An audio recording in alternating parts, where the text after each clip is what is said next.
Queridos irmãos, queridas irmãs, nós queremos hoje homenagear o glorioso Santo Antônio, que é um dos santos mais célebres, mais conhecidos e que foi uma grande luz para a igreja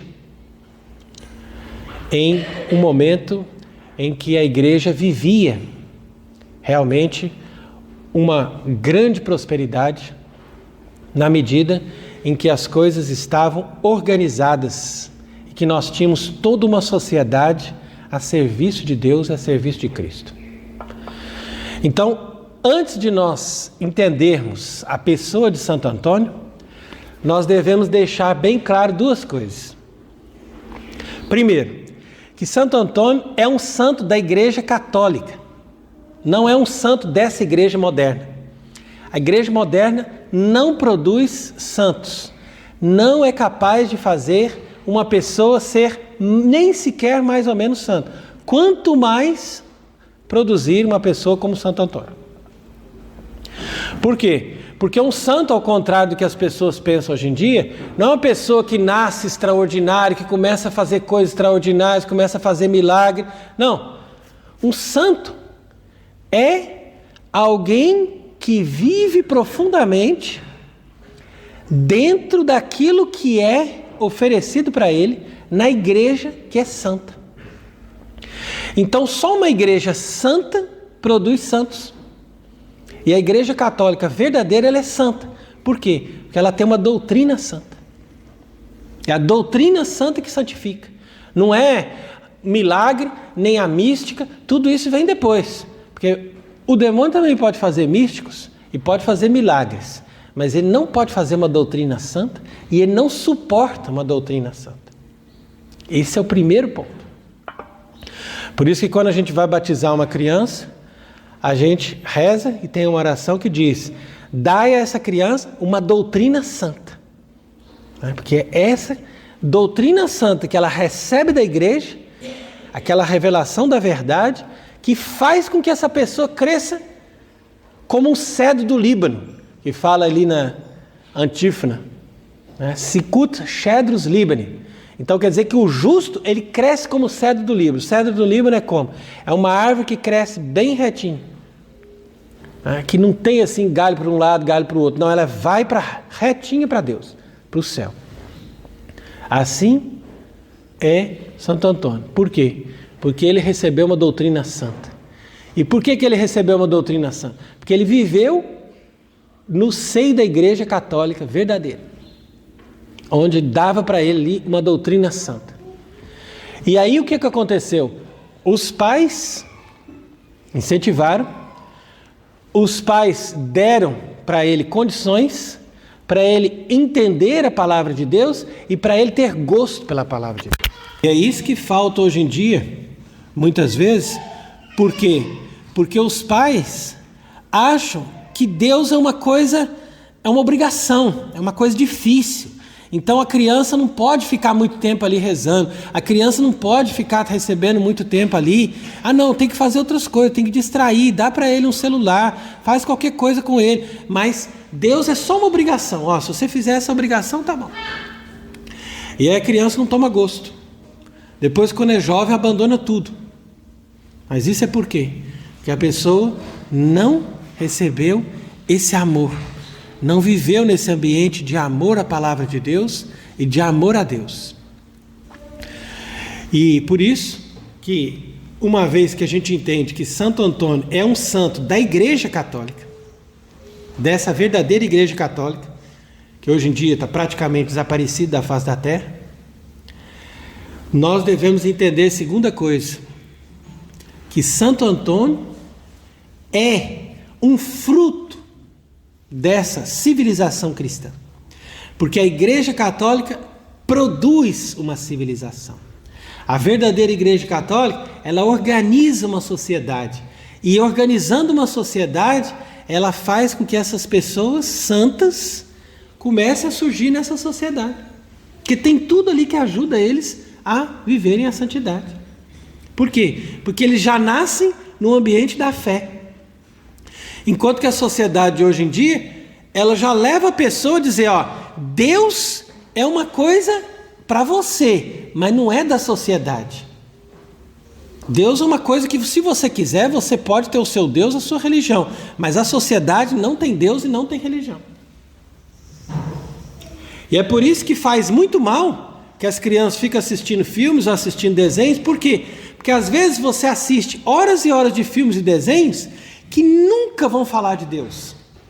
Aí você fala, não, mas não tem nada de mal ali. Ali não tem nada de mal. Ali não falou nenhuma coisa ruim. Claro, não precisa falar de ruim. O diabo só precisa fazer você esquecer que Deus existe. Se você esquece que Deus existe, pronto, você já está no diabo. E é isso que a sociedade fala assim, ó, não precisamos falar mal da Igreja Católica, nós já falamos muito mal. Já passamos 200, 300 anos falando mal da Igreja Católica, já destruímos a Igreja Católica. Agora nós só precisamos fazer as pessoas esquecerem que existe Deus, que existe missa, que existe oração, que existe a palavra de Deus. Esquece. Fala qualquer coisa menos isso. E aí a pessoa, claro, perde a referência e vive a vida totalmente isolada. Então, duas coisas fundamentais antes de falar de Santo Antônio. Vamos entender que Santo Antônio é um santo da Igreja Católica e Santo Antônio é um fruto da civilização cristã. E aí a gente entende a vida desse grande homem, que é um grande santo e é um grande sacerdote de Cristo, que levou a palavra de Deus e que santificou muitas pessoas com a sua vida, com o seu exemplo, com a sua palavra. Isso é Santo Antônio. De fato, ele nasceu em Lisboa, em Portugal, e ali, aos 9 anos de idade, ele decidiu que ele queria viver no convento. Então ele foi levado até os cônegos. Os cônegos são monges que se dedicam, segundo a regra de Santo Agostinho, aos ofícios. Então eles são muito dedicados à oração dos ofícios, a cantar os ofícios e ao estudo. Então, lá nesse mosteiro da Santa Cruz, em Coimbra, foi que Santo Antônio, a partir dos 9 anos de idade, se formou como um monge, como um religioso, como alguém que aprendeu a cantar os ofícios, a rezar, a silenciar o seu coração e a obedecer. Então, dentro dessa obediência, da regra da vida religiosa, foi que Santo Antônio foi crescendo. Crescendo não só no corpo, mas também crescendo nas virtudes, crescendo na alma. E isso é necessário, porque uma pessoa não nasce santa. Não existe isso. Ninguém nasce santo. Nós nascemos com a possibilidade de nos tornar santos. E tem muitas pessoas que nasceram já com um destino marcado por Deus, ó, você vai ser um grande santo. Mas como a pessoa se desviou e não deram para essa pessoa condições, a pessoa se tornou um grande pecador e foi para o inferno. Imagina. Então a gente poderia ter muitos outros Santo Antônio. Você fala assim, mas cadê aquele outro que Deus criou com esse mesmo projeto? Ah não, esse está no inferno. Ah, mas o que aconteceu? Não deram condições. Ou a pessoa mesmo não deu sim para Deus, não aceitou a vontade de Deus. E ao invés dele se santificar e santificar muitos outros, ele se perdeu e ajudou a condenação de muitos outros. Imagina? Então, quanto mais Deus dá, mais Deus cobra. E a Santo Antônio Deus deu muito. Então Deus falou, ó, vou te cobrar muito. Mas no que ele cobrou, ele colheu. Por isso que fala que tem uns que dão fruto de 100 por 1, 100 por 30, 60, né, uma proporção, e outros dão 100 por 100, quer dizer que eles, de cada 100 sementes que você planta, você colhe 100. Enquanto que tem outros que dão 60, dão 30, né, cada um ali de acordo com a sua capacidade e com o seu esforço. Mas você veja ali alguém que conseguiu dar esse fruto total, porque ele se deu totalmente a Deus.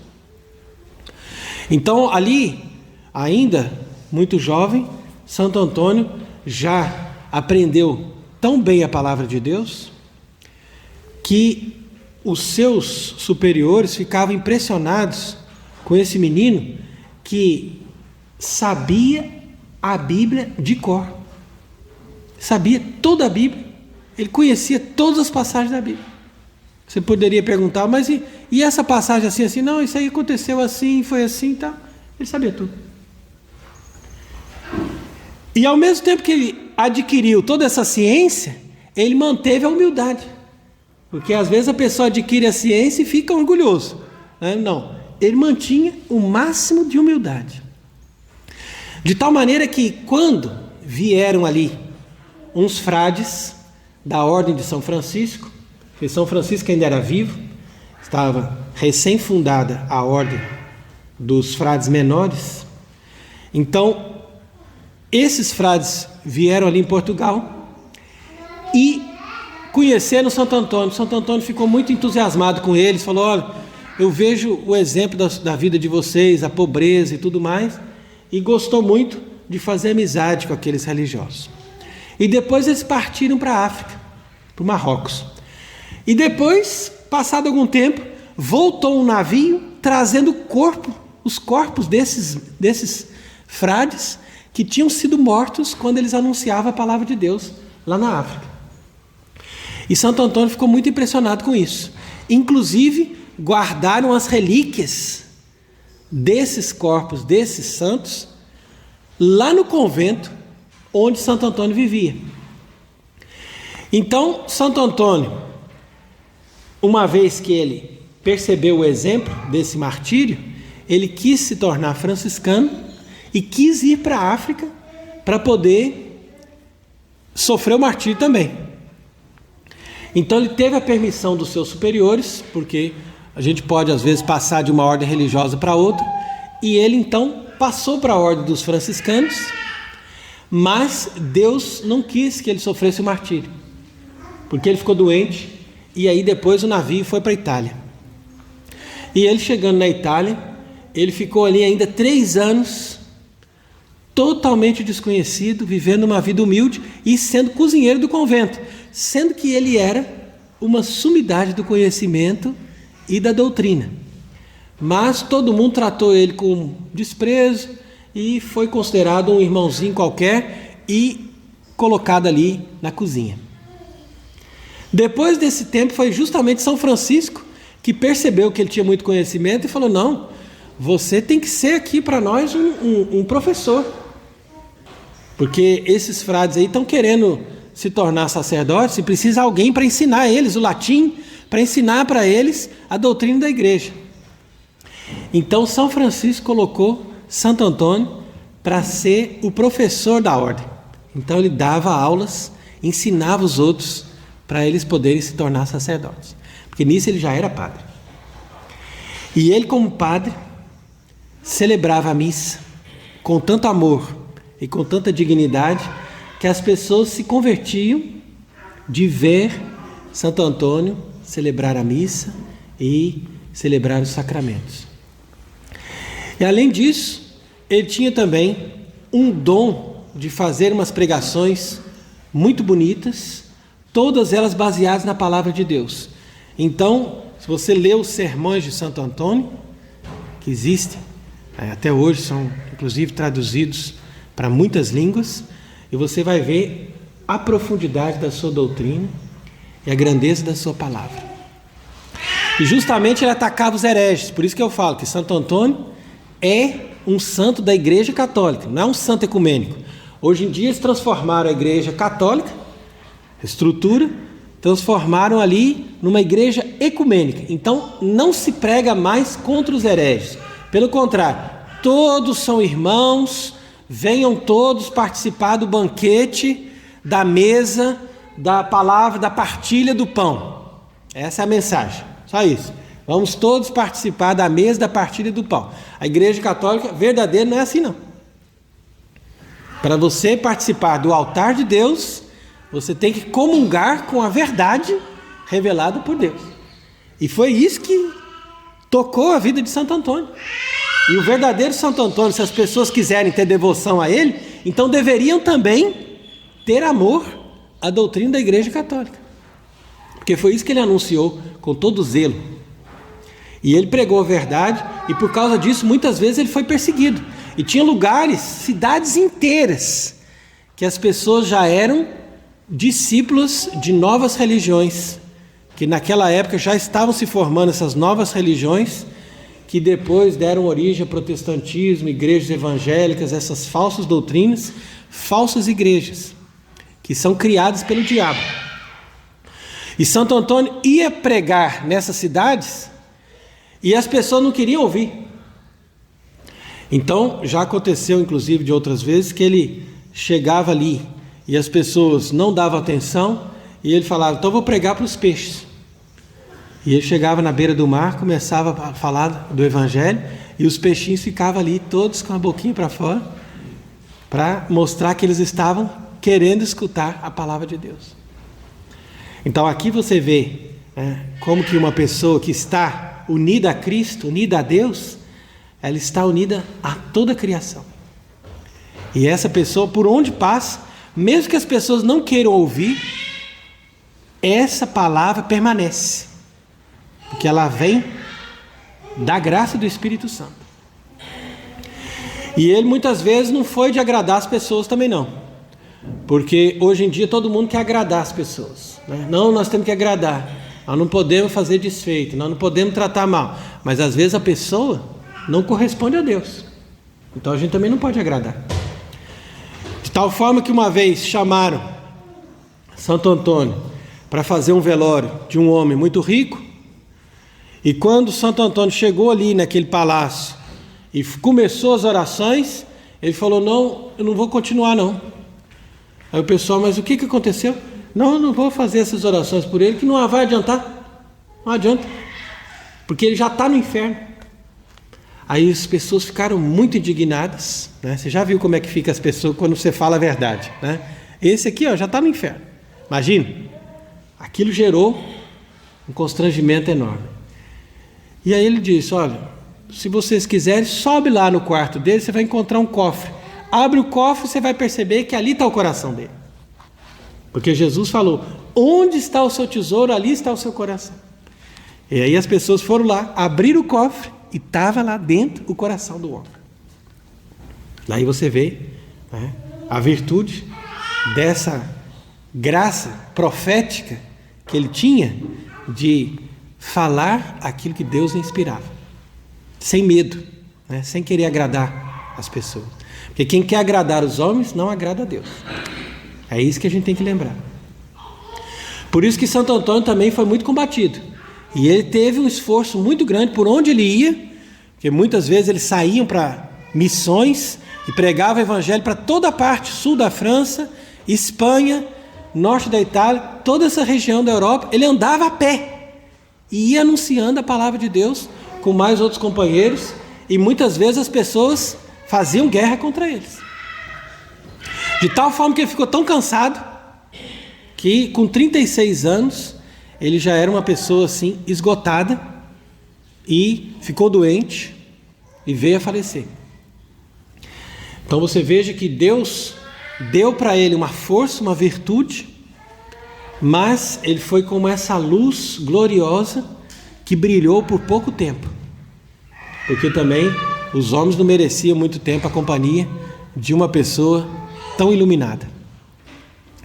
E ele vivia tanto na presença de Deus e tinha uma vida de profunda oração que dava para ele essa graça de converter os outros, porque ele estava sempre unido a Deus. E as pessoas que às vezes se distraíam com qualquer coisa ou buscavam alguma diversão, alguma coisa, ele sempre advertia dizendo, olha, vocês estão tirando o que é mais precioso, o tempo mais precioso que você deveria dar para Deus, e você está dando para o diabo. É interessante, inclusive, esse episódio que a gente estava comentando, inclusive, que uma vez ele era superior de um convento e os frades, no meio das matinas, começaram a ver na janela umas pessoas destruindo o campo do vizinho. E o vizinho, inclusive, era um benfeitor, amigo deles. E eles ficaram desesperados, foram lá falar: padre, olha lá, estão destruindo o campo do vizinho, nós vamos ter que parar as matinas, vamos ter que ir lá expulsar essas pessoas. E Santo Antônio falou: não tem ninguém destruindo o campo, é o diabo que está fazendo essa ilusão para vocês verem aquelas pessoas ali e para vocês distraírem da oração. Ao invés de vocês concentrarem ali no que vocês têm que rezar agora, o diabo está mostrando para vocês porque vocês ficam olhando para a janela. E eles falaram: bom, então vamos continuar. Quando foi de manhã, no outro dia, foram lá ver o campo do vizinho, estava tudo perfeito. Ninguém tinha mexido ali. E eles falaram: olha que impressionante. Ele percebeu que o diabo estava nos distraindo. Então, da onde vem esse discernimento? Da onde vem essa graça? Da onde vem essa sobriedade? Tudo isso, como eu disse, vem da doutrina santa, da Igreja Católica, da santidade dessa igreja, desses sacramentos, dessa verdadeira esposa de Cristo, que, sendo santa, faz os santos. Então nós temos que ver que nós amamos a verdadeira Igreja Católica porque nós temos certeza que ela é divina. E por que nós temos certeza que ela é divina? Por causa dos milagres que ela faz. E quais são os milagres que ela faz? Os milagres que ela faz são os santos. A igreja pode até fazer grandes obras, grandes prodígios, ressuscitar os mortos, mas não são esses os milagres que nós devemos considerar em primeiro lugar. Mas os mais importantes milagres da Igreja Católica são justamente aqueles santos, na sua grandeza moral, que foram o exemplo da virtude, da santidade, da bondade, do amor, e que revelaram a santidade da igreja como verdadeira igreja de Cristo e verdadeira igreja de Deus. Então, quando nós falamos de Santo Antônio, devemos nos lembrar tudo isso, para não ficarmos somente numa devoção, como eu já vi muitas vezes, tem lugar que vai lá, viva Santo Antônio, canta uma musiquinha, benze o pãozinho, e vai embora para casa. Mas não é isso. Santo Antônio é vida de Deus. Santo Antônio é oração. Santo Antônio é doutrina. Santo Antônio é Igreja Católica, como todos os outros santos verdadeiros que o Espírito Santo produziu em toda a história da Santa Igreja. Então que hoje seja bendito o nome do Senhor e que Santo Antônio brilhe como uma luz para que nós sejamos encorajados a defender a igreja, a defender a fé e a vivermos como ele viveu, buscando sempre a presença de Deus. Amém.